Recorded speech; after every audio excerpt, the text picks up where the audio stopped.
کائنات کو دیکھ کے اللہ کو نہیں پہچانتا تو اللہ پھر کہتا ہے فی انفسہم.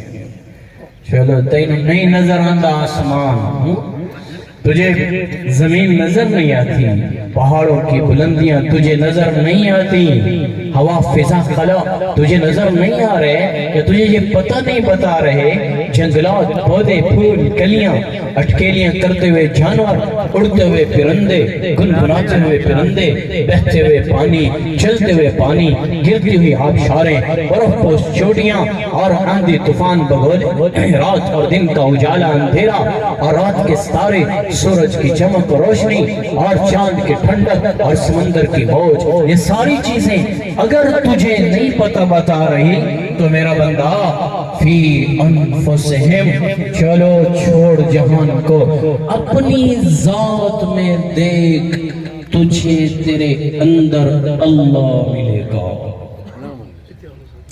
بھائیو، اللہ کو پہچان لینا سب سے بڑا بہترین علم ہے. سب سے بڑا عالم جس نے اللہ کو پہچان لیا، سب سے بڑا جاہل جس نے اللہ کو نہ پہچانا. اللہ کو پہچان لینا سب سے بڑی کامیابی ہے. تو میں سارے مجمع سے درخواست کرتا ہوں، اپنے اللہ کو پہچانو، اپنے رب سے تعلق بناؤ، اسے راضی کر لو بھائیو، اسے راضی کر لو. اللہ راضی ہو گیا، دنیا بھی بنائے گا، آخرت بھی بنائے گا. حالانکہ یہ دنیا صرف دھوکے کے سوا کچھ نہیں ہے، اور اس کے چکر میں ہم اپنے مہربان کریم رب اللہ کو ناراض کرتے ہیں. یہ دنیا تو دھوکہ ہے، وَمَا الْحَيَاةُ الدُّنْيَا إِلَّا مَتَاعُ الْغُرُورِ، یہ دھوکے کا گھر، یہ مچھر کا پر، یہ مکڑی کا جالا، کَأَن لَّمْ تَغْنَ بِالْأَمْسِ شَيْئًا. جیسے سورج صبح چڑھا تھا، یہاں شام کی طرف آ رہا ہے، کل کا دن غائب ہو گیا، ایسے یہ دنیا آنکھوں سے غائب ہونے والی ہے. جیسے کل کا دن گیا، آج کی دنیا ایسے لٹ جائے گی.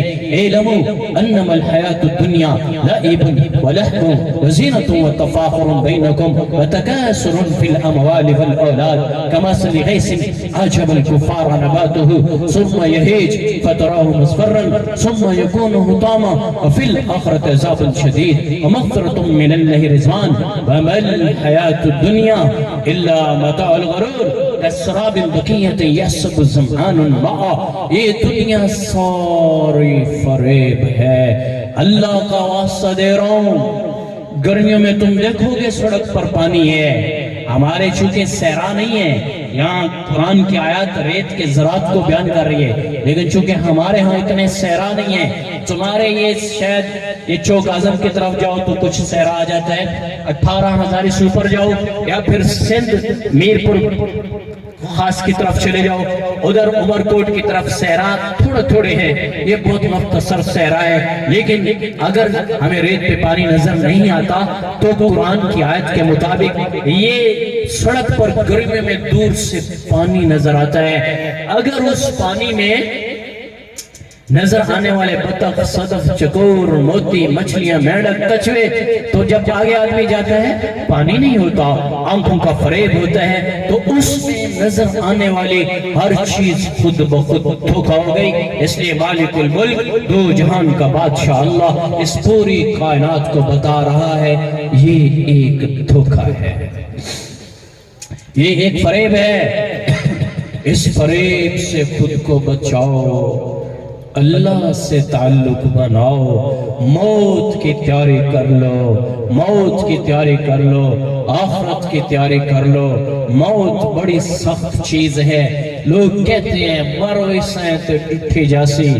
ایسے لوگوں کے لیے اللہ کے نبی نے احادیث کو بیان کیا ہے کہ موت کو روزانہ ذکر کیا جائے تاکہ موت کا خوف دل میں بیٹھے اور انسان کے اعمال درست ہو جائیں. جب ملک الموت کسی نیک آدمی کی روح نکالتا ہے تو اس کے لیے انداز کچھ اور ہوتے ہیں، جو برے کی روح نکالتا ہے اس کے انداز کچھ اور ہوتے ہیں. مشکوٰۃ شریف کی حدیث ہے، ملک الموت آگے کہتا ہے یا ایتھا النفس الخبیثہ، اے خبیث نفس، کانت فی الجسد الخبیث، جو خبیث جسم میں رہتی ہے، روح کو بھی کہہ دیا، جسم کو بھی کہہ دیا، اے خبیث جو خبیث جسم میں رہتی ہے، اخرجی آئیے باہر نکلیے. اور یہ اتنے خوفناک انداز میں کہتا ہے ابراہیم علیہ السلام، اللہ کے اولو العزم نبیوں میں سے خلیل، اللہ کے دوست، ملک الموت سامنے آیا خوبصورت شکل کے ساتھ.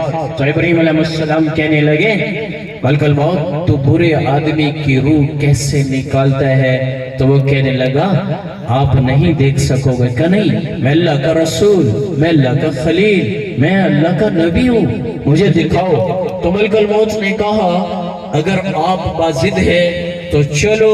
ایسے لیٹے ہوئے تھے تو تھوڑا ادھر منہ کرے، ایسے چہرہ کیا، ابھی یہاں نہیں پہنچا تھا، ادھر سے اس نے کہا ادھر دیکھیے. ایسے جو دیکھا ابراہیم علیہ السلام پہلی نظر میں دیکھتے بیہوش ہو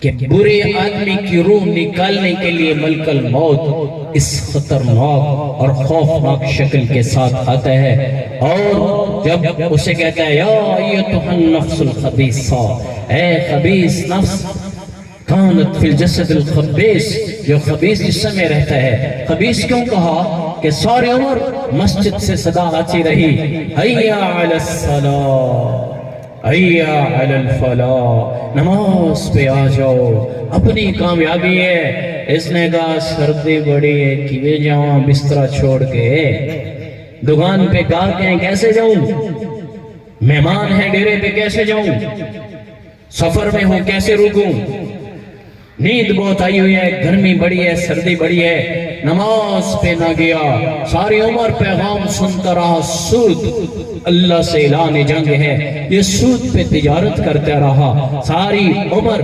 اللہ نے روکا زنا کے قریب نہیں جانا، لا تقربوا الزنا، زنا کے قریب نہیں جانا، اور یہ زنا میں ڈوبا رہا ساری عمر. اللہ نے روکا ناپ تول میں کمی نہ کرنا. یہ تاجر ہونے کے روپ میں اس نے ناپ تول میں کمی کی، اس نے وکیل ہونے کے روپ میں اس نے قاتل زانی کے حق میں کھڑے ہو کر عدالت کے کٹہرے میں بحث کی.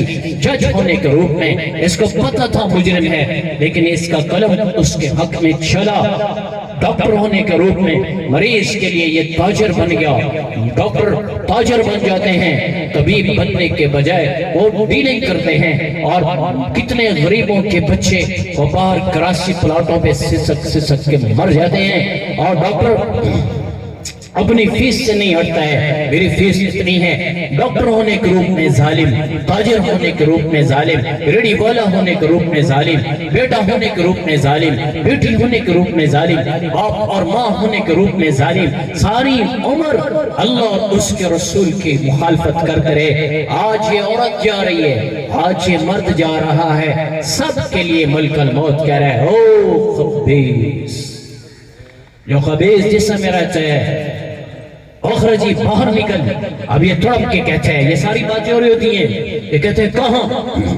تو ملک الموت کہتا ہے چل الہ حمیم وغساق واخر من شکلہ اسواج، چل جہنم کے کانٹے دار کھانوں کی طرف، کھولتے ہوئے پانیوں کی طرف، اور تیرا رب تجھ سے ناراض ہو چکا ہے. چل تجھے جانا ہوگا. اس وقت مرنے والا مرنے والی یہ کہہ رہی ہوتی ہے، کہہ رہا ہوتا ہے یا رب ارجعون، یا رب ارجعون، یا اللہ واپس کر دے، یا اللہ تھوڑی مہلت دے دے. اوپر سے ملک الموت کہتا ہے کلا، اپنی زبان بند کرو، اب مہلت ختم ہو چکی ہے.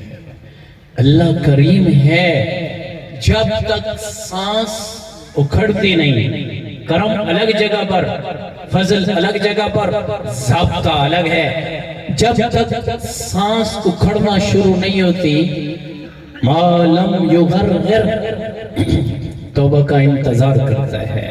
لیکن اگر یہ بندہ زندگی بھر اللہ کو ناراض کرتا ہے تو توبہ کی توفیق موت پہ چھین لی جاتی ہے. یہ برا آدمی ہے جس کی روح اس انداز میں نکالی گئی. میرے نبی نے فرمایا موت پر صرف بے نمازی کو اتنی پیاس لگتی ہے کہ اگر اس سے ساتوں سمندر پلا دیے جائیں تو اس کی پیاس نہیں بجھ سکتی. اس قدر روح کھینچتا ہے. یہ میں نے مل کی پگڑی باندھی ہوئی ہے, اسے کانٹوں پہ پھینکو, پھر اسے کھینچو تو یہ لیرا لیرا ہو جائے گی, لیرا لیرا ایسے پھٹ جائے گی. اس انداز میں برے آدمی کی روح کھینچی جاتی ہے, چونکہ یہ نکلنا نہیں چاہتا, اسے جہنم نظر آ رہی ہوتی ہے اور وہ کھینچتا ہے اور اتنا درد ہوتا ہے. موسیٰ علیہ السلام اللہ کے پاس پہنچ گئے روح. اللہ نے پوچھا موسیٰ سنائے موت کے درد کو کیسے پایا؟ تو فرمایا یا اللہ ایک دیچکی میں چڑیا ہو, اوپر اسے بند کر دے جائے زندہ چڑیا اور نیچے آگ جلائی جائے, جس قدر وہ پھڑ پھڑائے گی اس طرح میں نے موت کے درد کو پایا ہے. یہ نبی کریم اللہ اور آج کا مسلمان بیچارہ اسے نہیں پتا سورج کیسے چڑھا. مسجد دیکھ کے عمر بیت گئی. یہی بیٹھے ہیں جنہوں نے آج بھی جمعہ نہیں پڑھا, یہی بیٹھے ہیں جنہوں نے کتنے دنوں سے سجدہ نہیں کیا. میں کیسے اپنی آنکھوں کو اندھا کروں؟ بھائیو ہاتھ چھوڑتا ہوں, میں مقرر خطیب نہیں ہوں, میں نے کبھی خود کو عالم نہیں کہا, میں تو فقیر ہوں. ایک صدا لگانے کے لیے نکلتا ہوں, جھولی لے کے چلتا ہوں, اللہ کا واسطہ دیتا ہوں. توبہ کر لو, اپنے رب کے سامنے جھکنا سیکھو, اس کے سامنے مٹنا سیکھو, ورنہ موت پہ حالات بڑے سخت ہیں. یہ نہیں کہ آرام سے موت آ جائے گی. اور جب نیک آدمی کی موت آتی ہے ملک الموت 4 فرشتے ساتھ لاتا ہے, ایک روایت میں 500 فرشتے ساتھ لاتا ہے, اور وہ آ کے اس کی خدمت کرتے ہیں, جسم کو دباتے ہیں. اور ملک الموت بڑے خوبصورت شکل میں سفید لباس میں سفید عمامے میں آ کے تھوڑی کے نیچے رومال رکھتا ہے ریشمی, اور بڑی محبت سے کہتا ہے یا ایتھا النفس الحمیدہ, اے نیک روح کانت فی الجسد الحمید, جو نیک جسم میں رہتی ہے, اخرجی آئیے آئیے. اتنا میٹھا بول ہوتا ہے کہ سارے موت کے درد ختم ہوتے ہیں. اور یہ مرنے والا بھی کہتا ہے کہاں؟ کچل الہ و ریحان, وہ دیکھ اللہ راضی ہو گیا اور جنت کے دروازے تیرے لیے کھل چکے ہیں, چل تیرا رب تجھ سے راضی ہو چکا ہے. ایسے بھی لوگ مرتے ہیں, اس طرح بھی لوگ مرتے ہیں. بھائیو اگر دنیا میں زندگی اللہ اور اس کے رسول کی اطاعت میں گزر گئی, موت بڑی خوبصورت ہے. حضرت بلال رضی اللہ عنہ کا انتقال ہو رہا تھا تو موت کے قریب کہنے لگے بخن بخن بخن بخن, آواز لگائی بخن بخن. بیوی پاس کھڑی تو چھوڑا, بلال بلال خیر تو ہے؟ ارے موت آ رہی ہے اور تو کہہ رہے ہیں مزے ہو گئے. کہا ہاں ہاں میں دیکھ رہا ہوں جنت کے دروازے پہ میرے حبیب صلی اللہ علیہ وآلہ وسلم میرے استقبال کو آ چکے ہیں. نیک لوگ یوں مرتے ہیں.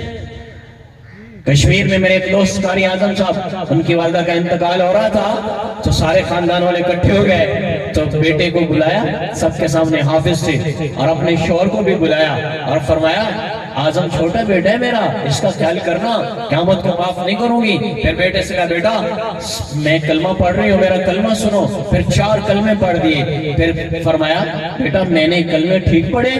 کہا جی اماں جان صحیح پڑھے ہیں. کہا اچھا بیٹا خدا حافظ, جنت میں ملاقات ہوگی. یہ کہا اور وہ گئی.